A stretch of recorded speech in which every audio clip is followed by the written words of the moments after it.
أعوذ بالله من الشيطان الرجيم. بسم الله الرحمن الرحيم. قل أوحي إلي أنه استمع نفر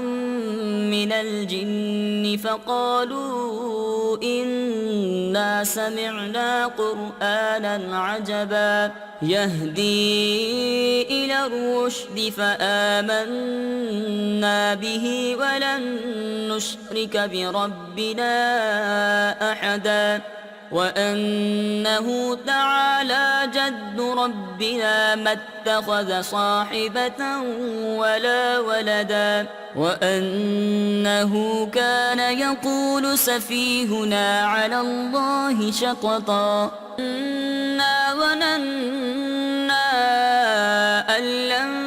تقول الإنس والجن على الله كذبا وأنه كان رجال من الإنس يعوذون برجال من الجن فزادوهم رهقا وأنهم ظنوا كما ظننتم أن لن يبعث الله أحدا وأنا لمسنا السماء فوجدناها ملئت حرسا شديدا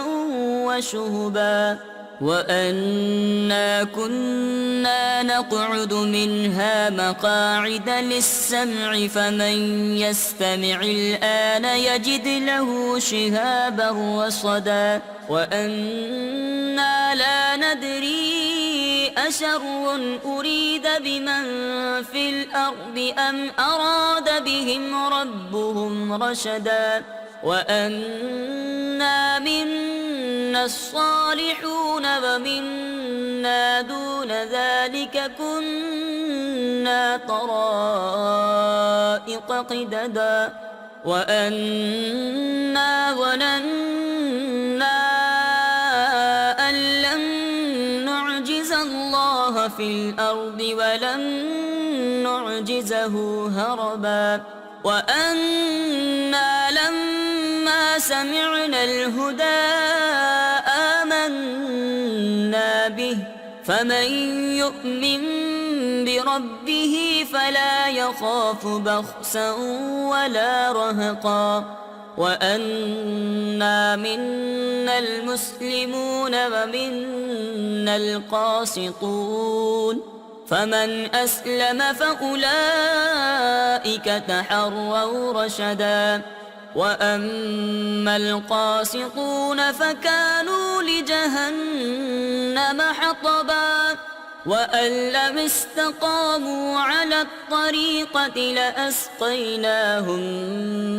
ماء غدقا لنفتنهم فيه ومن يعرض عن ذكر ربه يسلكه عذابا صعدا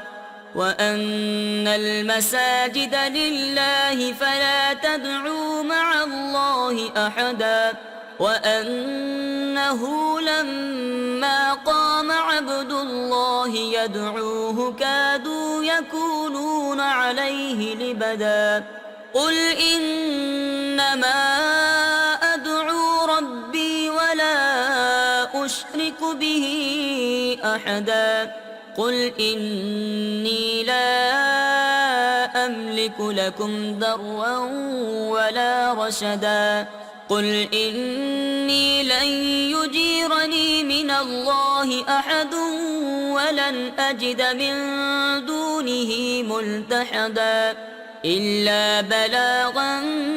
من الله ورسالاته ومن يعص الله ورسوله فإن له نار جهنم خالدين فيها أبدا حتى إذا رأوا ما يوعدون فسيعلمون من أضعف ناصرا وأقل عددا قل إن أدري أقريب ما توعدون أم يجعل له ربي أمدا عالم الغيب فلا يظهر على غيبه أحدا إلا من ارتضى من رسول فإنه يسلك من بين يديه ومن خلفه رصدا ليعلم أن قد أبلغوا رسالات ربهم وأحاط بما لديهم وأحصى كل شيء عددا صدق الله العظيم.